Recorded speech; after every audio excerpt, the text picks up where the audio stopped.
इन 3 काले कानूनों के साथ साथ सत्ता, बिकाऊ मीडिया, ढेरों गलत जानकारियां और हाड़ पिघलाती सर्दी से भी है। यकीन मानना, अगर आज मैं यहाँ पर नहीं आती तो मैं मेरे पापा को बार बार शर्मिंदा करती कि मैं तो छोटी बच्ची थी, अकेले सफर नहीं कर सकती थी। लेकिन आप तो खुद एक किसान हो, आप क्यों नहीं गए? कि मत छेड़ किसान को, कि मत छेड़ किसान को, लड़ना मुश्किल होगा, वरना ऐसा लिखेंगे इतिहास कि पढ़ना मुश्किल होगा। यहाँ पर उपस्थित सभी किसान योद्धाओं, माता बहनों को मैं दिल की गहराइयों से सलाम करती हूँ। आज इस किसान महाभारत को 1 महीने से अधिक वक्त बीत चुका है। किसान इन सरहदों पर डटा हुआ है। ये सरहदें गुरुओं की सरहदें हैं। ये सरहदें दादा छोटू राम की सरहदें हैं। ये सरहदें चौधरी चरण सिंह की सरहदें हैं। ये सरहदें ताऊ देवी लाल की सरहदें हैं। ये सरहदें बाबा टिकैत की सरहदें हैं। ये सरहदें संसद को घेरे किसानों के वजूद की सरहदें हैं। इन सरहदों में इतनी ताकत है कि आपकी इस छोटी बेटी को मध्य प्रदेश से यहाँ आना पड़ा। देश के पूर्व प्रधानमंत्री अटल बिहारी वाजपेयी जी ने कहा था कि बाधाएं आती हैं आए, घिरे प्रलय की घोर घटाएं, पाँव के नीचे अंगारे, सिर पर बरसे यदि ज्वालाएं, निज हाथों में हंसते हंसते आग जलाकर चलना होगा। कदम मिलाकर चलना होगा, कदम मिलाकर चलना होगा।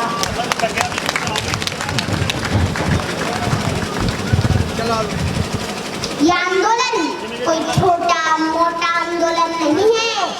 ये एक ऐतिहासिक वक्त का निर्माण हो रहा है जो इस वक्त आकर किसानों के बीच सड़कों पर ना बैठा तो आने वाले वक्त में उनकी औलादें पूछेगी कि क्या उस आंदोलन के समर्थन में सड़कों पर बैठे थे या नहीं बैठे थे।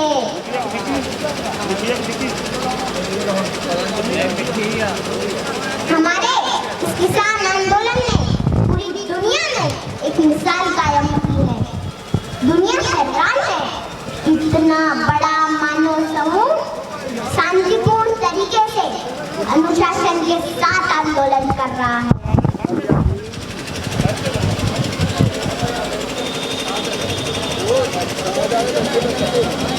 यहाँ तो चप्पे चप्पे पर लंगर चल रहे हैं, सड़कों पर लाइब्रेरी खुली है, बच्चे पढ़ रहे हैं, गीत संगीत बज रहे हैं, बुजुर्ग कुश्ती लड़ रहे हैं और इन सड़कों पर बुजुर्गों के बड़े बड़े कच्छे भी सूख रहे हैं।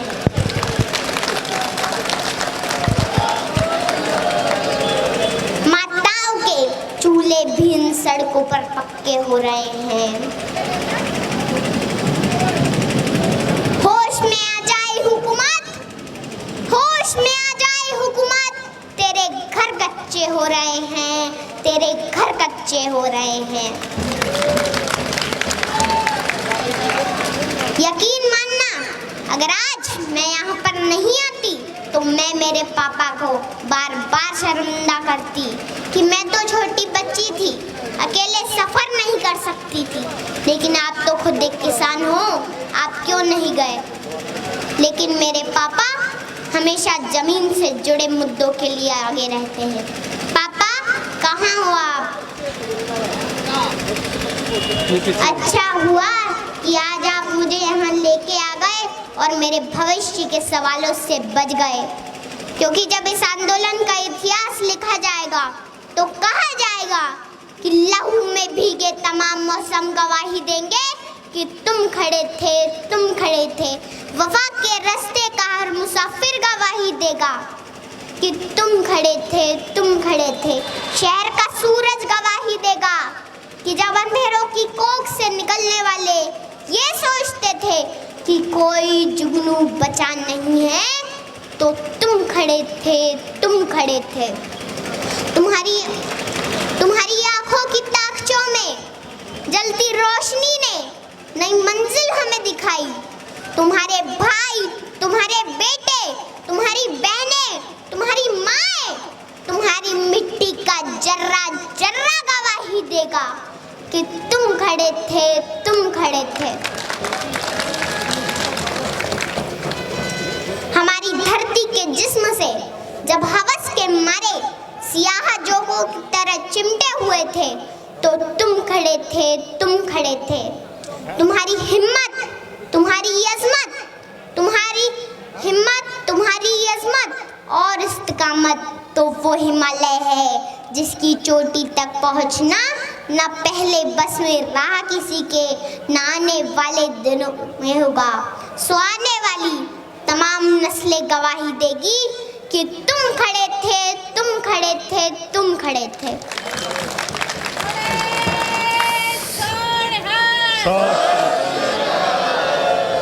हमारी लड़ाई इन 3 काले कानूनों के साथ साथ सत्ता, बिकाऊ मीडिया, ढेरों गलत जानकारियां और हाड़ पिघलाती सर्दी से भी है। घर परिवार, खेत खलियान, पशुओं से दूर रहकर भी किसान इस मुश्किल घड़ी में यहाँ पर डटा हुआ है।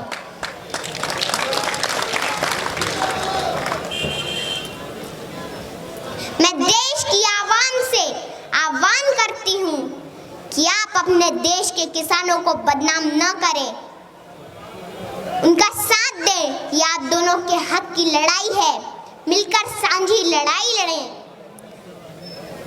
मैं आखिरी बात सत्ता से कहना चाहूंगी कि मत छेड़ किसान को, कि मत छेड़ किसान को, लड़ना मुश्किल होगा, वरना ऐसा लिखेंगे इतिहास कि पढ़ना मुश्किल होगा, कि पढ़ना मुश्किल होगा। बोले सो निहाल। जय श्री अकाल। राम राम।